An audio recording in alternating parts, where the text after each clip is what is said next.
We're in the Tess of the D'Urbervilles, chapters 43 to 46. And things are not getting better for Tess. Hardy starts out by talking about Flint-Cum-Ash and describes it as a starvacre place. It is a wasteland, and it could be likened to a hell. It's cold, it's bleak, and it's wet. There's nothing good here. It takes a lot of patience, Hardy says. It takes a lot of moral courage to survive here. These are the jobs that you take because nobody else will take them. They are digging up and harvesting Swedes or big turnips. And we're reminded that the last time Tess was working a harvest was back in Marlet in the late summer, early fall, and she was harvesting grain. But this is way different. The work is much harder and much more backbreaking. The women have to pull the Swedes out of the ground, dig them up, pull them out, and cut the roots off. There's a mechanical regularity to this work. It's repetitive, it's monotonous, and they work hour after hour, and then it starts to rain. Now you know the difference between rain and snow. You can brush snow off and it doesn't get you that wet, but rain gets your clothes wet and it makes you chilled to the bone. But if they don't work, they're not going to get paid. If they don't get paid, they're not going to eat. And they get wet straight through. And it's cold. And Hardy says to do this, you got to have stoicism and valor. You got to be stoic and you got to have courage. And of course, it's not surprising that they talk about the good old days at Talbothays Dairy. And here I want to key you into a theme in literature called the Ubi Sunt theme. Now, I don't know what language that is, but it means, do you remember the good old days when? And think about, let's say, third grade with milk and cookie time, nap time. Yeah, if only we could go back there. Those are the good old days. They are thinking of the good old days back at Talbothays Dairy in the summer by the River Var when everything was green and rich and their friends were there. And those memories sustain them on this lousy afternoon. Hardy says that we have a will to enjoy, but the circumstances that they're in are all against their enjoyment. Marion, on the other hand, well, how does she keep going? Well, she has a small bottle of alcohol with her, and she nips on it occasionally. And Tess asks why, and she says, you don't understand. I can't leave it off. It's my only comfort. You see, I lost him. She lost Angel. This is how she comforts her emotional pain and her heartbreak. Hardy calls Tess a slave. She's slaving, and that's what this is. The worst work she's ever done. And then the air turns frosty, and the frost gets into your clothes and into your bones, and it bites your fingers. And of course, they look longingly across the countryside toward the Var River Valley, where everything was so green and rich. And so Marion gets the idea that maybe we can get some of our old friends to come here. Maybe that'll cheer things up some. I'll write to Iz Hewitt. This is the worst winter they've had in years. There's some lonely trees, no leaves on them. And there's, after a dry spell of frost, these birds arrive who seem to be from the North Pole. They're big, they're spectral, they're gaunt. I think they're almost like vultures, which is the death bird. They're coming from the polar regions. And the air and the moisture just enter right into you. It just chills you right to the bone, penetrates to your skeleton. When Tess lights her lamp at Marion's cottage in the morning, there's ice on the inside of the wall. And Tess is reached, surprisingly, the limit of her physical strength. She cannot work on anymore. And so they decide to go work in the barn until the weather changes, because it's just so lousy out there. They trudge toward the barn, and yet they're fairly cheerful nonetheless. But again, Marion says, your husband is, my dear, is no doubt having scorching weather all this time, reminding her of where he is in Brazil, and says not that this weather hurts your beauty, it rather does it good. And we're reminded that Tess is always beautiful no matter what. No matter what she's wearing or the weather, she's always beautiful. And Tess cries because she imagines Angel in South America right now. If only she knew what he was going through. Here's Iz Hewitt, and she arrives with two other women. and they are Cardarch and the Queen of Spades, one of whom Tess had the fight with back at Trantridge. And they're here. They like men's work. And they don't recognize her at all. They got lousy memories. The day hardens, the light comes in. Marion and Iz could not at first talk of old times. Then the farmer rides up and comes close to Tess, and he's going to start harassing her. Well, you thought you had got the better of me. I think I've got the better of you now. Be really mean. And then says, you thought I was in love with you, I suppose. Some women are such fools to take every look as serious, but there's nothing like a winter afield for taking that nonsense out of young women's heads. This is the same man back on the road who reminded her that, oh, you were so-and-so's girlfriend back at Trantridge. Ha, ha, ha. Nasty. Really nasty. And he wants the whole barn cleared. I don't care. Just get it cleared, even though you're exhausted. So they have to work all afternoon.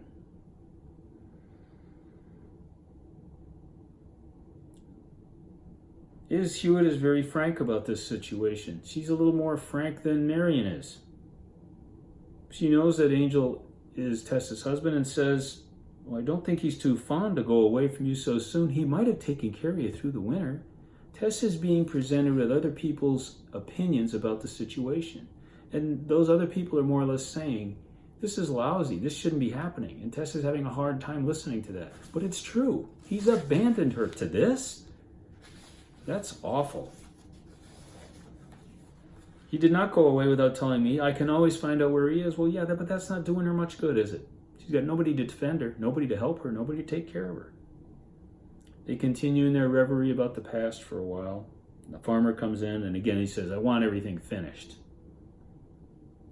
And Tess is exhausted. She more or less collapses, has to lie down. So Marion and Iz have to work on and make up her work as well.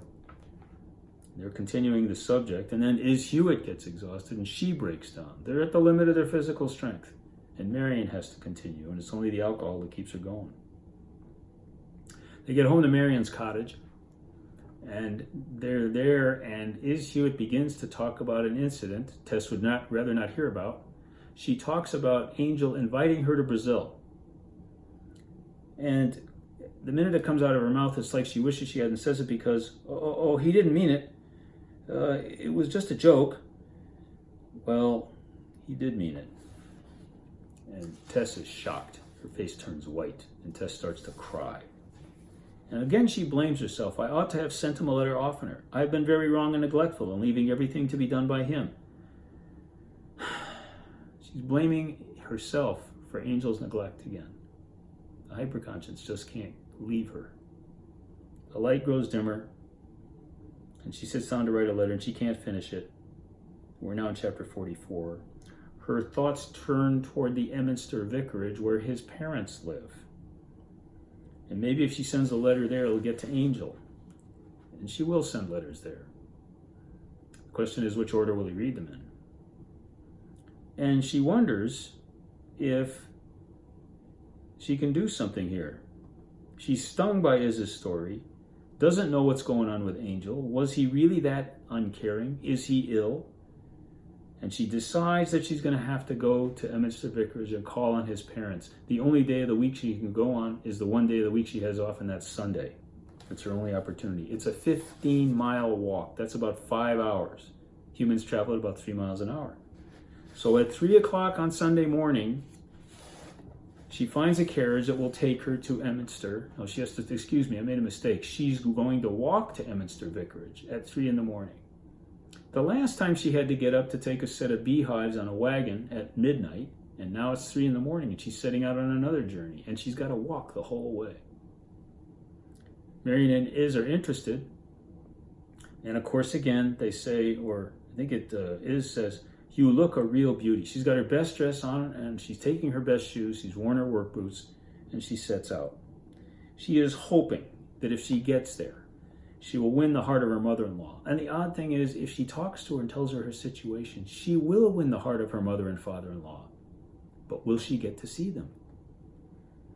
Passes the Vale of Blackmore, gets to a stone pillar called Cross in Hand, where either a miracle or a murder happened. We're not sure which. She's on a deserted Roman road. The second half of the journey is a little more gentle. And And she gets to Emminster. And she pauses by a gate. And there's Emminster and the vicarage where Angel's parents live. She takes off her dirty old work boots, puts on her nice dress shoes, throws the boots aside so she can get them if she has to leave town. She's hoping for an accident that will let her meet her in-laws. She's not going to get an accident. She's not going to get a break. She goes to the house. She rings the doorbell once. She rings it twice. No one answers.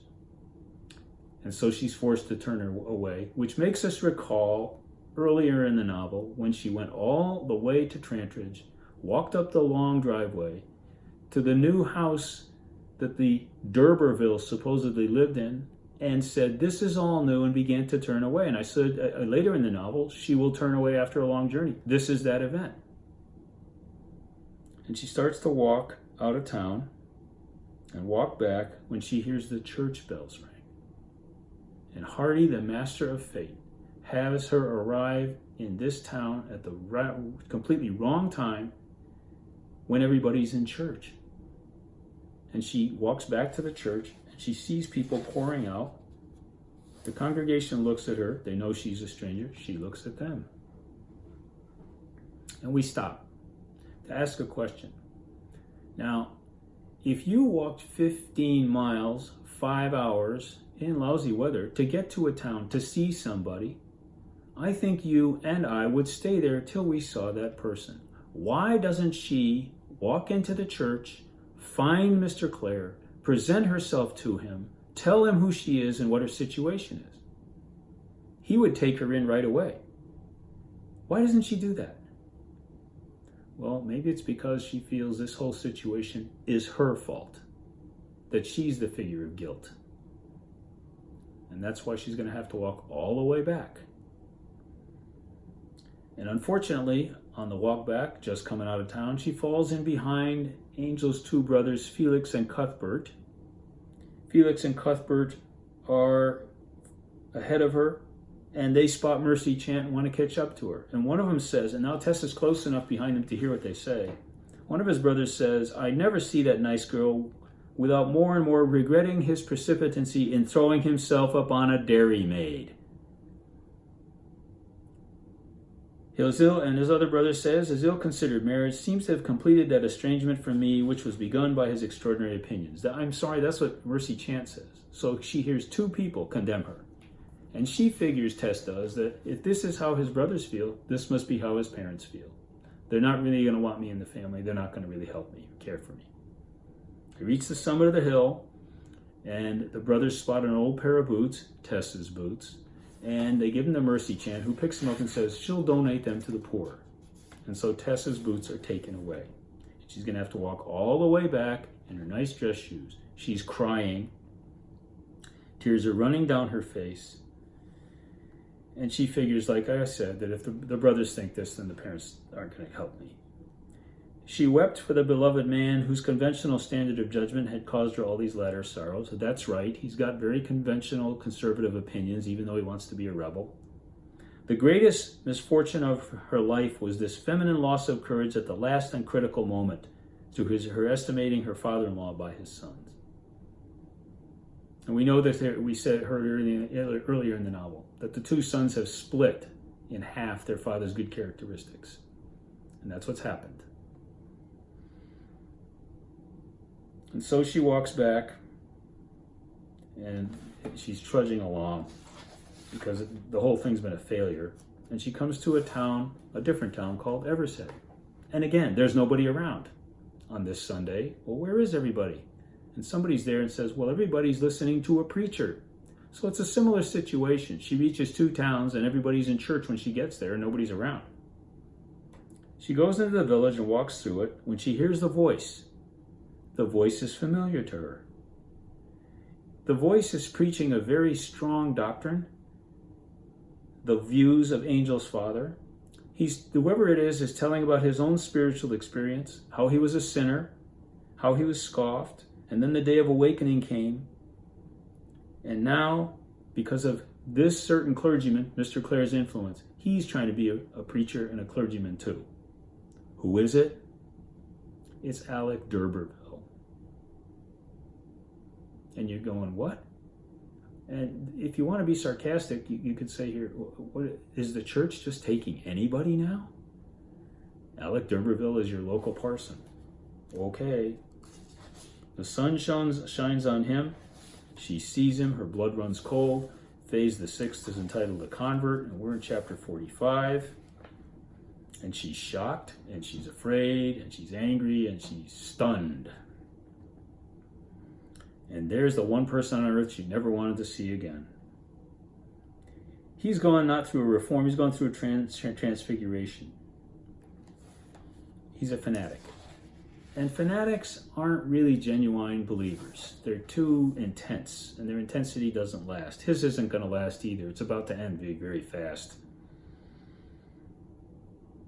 And he likes to think he's a wicked man who's turned away from wickedness and had his soul saved. And Hardy says, the greater the sinner, the greater the saint. But the minute she moves, and he's in that barn, and the barn door is open, he sees her, he recognizes her. And his eyes lock onto her. So she walks away as fast as she can. She wants to be a bygone, let bygones be bygones, and she wants to be bygone from here very quickly, but it's no good because she hears footsteps coming up behind her, and there he is. She didn't want to meet him on this side of the grave. And now is going to begin what you might call a verbal fencing match, back and forth. She's going to fence with him, and he's going to fence with her, and that's how it's going to go. You wonder why I have followed you? She is his drug, his addiction. He cannot kick it. He will later say that women's faces have had too much effect on me. He's addicted to women. And maybe he's addicted to lust and women. Of all persons in the world whom it was my duty and desire to save, the woman whom I had so grievously wronged was that person. But she doesn't believe anything he says. I have done nothing, said he impetuously. Heaven has done all. Yeah, right, okay. She doesn't buy the genuineness of his conversion. And he admits that he was changed by Mr. Clare, who came to Trantridge 2 or 3 years ago, did not resent his rude conduct to him, and decided to persist with him. He spent the first months of his ministry in northern England doing his student preaching, and feels now that he wants to go on to preach somewhere else and be a real parson. Well, Tess's vehement reply to him, because Tess is pretty tough now, says, you and those like you take your fill of pleasure on earth by making the life of such as me bitter and black with sorrow, and then it is a fine thing, when you have had enough of that, to think of securing your pleasure in heaven by becoming converted. And she's right. He used her mercilessly, abused her, and now he thinks he's going to be a saint. It doesn't work that way. But maybe she makes a mistake when she tells him that she's married another man. She tells him this as a way of fending him off and saying, okay, I'm married now. You can't have anything to do with me. But like Is Hewitt, like Marion, but Alec is a lot nastier about it. He's going to use this as a wedge to get some leverage on her by saying, okay, then where's your husband? If you're married, where's your husband? Women's faces have had too much power over me already for me not to fear them. It's like he's blaming women for his problems. He cannot blame himself. He's going to blame Tess for his backsliding. He cannot blame himself. They came to cross in hand again. And it's a bad omen. This is a bad omen. You upset me somewhat too, Tessie. I will not say why I must go away and get strength. How is it you speak so fluently now? And she's learned something from Angel about being a little more refined in her speech. But she wants him to get away from her. And then he tries to run the guilt trip on her. I'm sorry you're not a religious believer. Well, she is. And he's got a letter in his wallet. And it's from Parson Clare, Angel's father.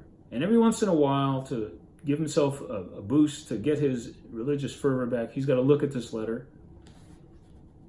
Then his religious fervor isn't real, is it? It's like he's got to get a fix over and over again. He reads it, he rereads it. Then they talk about the stone that's crossed in hand and how it's an ill omen. Well, okay, Alec d'Urberville is a bad omen. They get near Flint Camash. He walks a long way with her. He follows her the whole way. She gets to Flint Camash. And there's a girl, and it's Is Hewitt. And Is Hewitt has a boyfriend. It's Amby Seedling, who followed her to Trantridge because he loves her. He's been in love with me these 2 years, but I've hardly answered him. Is Hewitt is in love? That's her solution. Chapter 46. We're back out in the field again, slicing turnips with a machine. The agricultural brownness of the field is dreary. It's joyless. And Alec has decided to harass her now at her work, to try and get inside her head, to change her mind. And she just listens to him. He says his mother's died, he's inherited the place, but he's going to go and do missionary work in Africa. Okay. I can hardly wait. Now, as I've said before, I think some of you are going to get married. And there's a little ceremony you got to go through in a procedure. And, first you ask somebody, and then they say yes, and you're happy. And then you have to go get a marriage license. And then first you ask, and then you get the license. Alec d'Urberville has a license, and he hasn't asked Tess yet. That's how messed up he is in his head. You will not marry me, Tess? Well, she points out, no, I cannot. Well, why? I love somebody else. And he points out, and she says flat out, I have married him. I'm already married. And he's shocked. And then he gets sarcastic. Because, where's your husband? Where is he? I should like to do some good to you and your husband. He's far away. What sort of husband can he be? Okay, this is what Marion is saying. This is what Iz is saying. And now this guy's saying it too. He's working on her. You're a deserted wife. It's true. There's no avoiding it. He tries to take her hand. She slips away. He wants just one hug. Oh, really? I meant no sin in taking your hand. This guy's a walking, talking pillar of sin and manipulation. Farmer Groby comes up. He wants to harass Tess. He's on Tess's case all the time. And at least Alec here appears chivalrous by telling Farmer Groby, get off that horse and I'll knock you senseless. And the guy rides away. But he's not chivalrous because of what he did before. And so it goes on. And so she sits down to write a letter to Angel Clare. She's going to keep her hardships from him. I don't think she should. There's a fear. There's a fear because she knows that he asked Iz to go with him. The day of Candlemas arrives, and it's an old custom that on this day, farmers hire new help, and new help go looking for new jobs. And everybody at Flinkamash is looking for a new job. But she stays back, and she's in the cottage, and d'Urberville's there. And he says, I can't help it. I can't help seeing you. Like I said, she's like his drug, his addiction.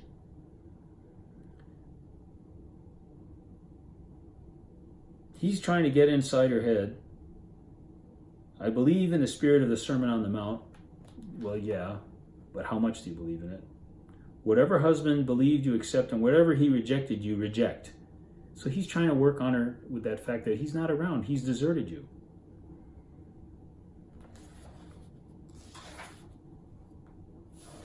Angel taught things to Tess. She wanted to believe what Angel believed. She wanted to throw her spiritual lot in with his. But Angel doesn't believe anything. Again, a man who rebels for the sake of rebelling, who's done everything in his life just so he could be different, just for the sake of being different, with no goal, no plan, no objective. Okay? And so she's come here. And then he blames her. You have caused me to backslide. We shake our heads going, no, you backslid. You could easily walk away from this. You could just leave her alone. She doesn't like you, love you, care for you, doesn't want you around. Okay? But she will not tolerate anybody speaking against her husband, because treat him honorably. He has never wronged you, and he hasn't. So she's defending Angel. I don't know if she should. And then he asks for that one hug. He's not going to get it. Reason had nothing to do with his conversion. Tess had let fall into the sea of his enthusiasm served to chill its effervescence to stagnation. But he walks away, Alec does, thinking, that clever little fellow little thought that those things he might be paving my way back to her. Alec's not going to give up on Tess. He's got to have her the way he wants to have her. The next assignment, chapters 47 to 51.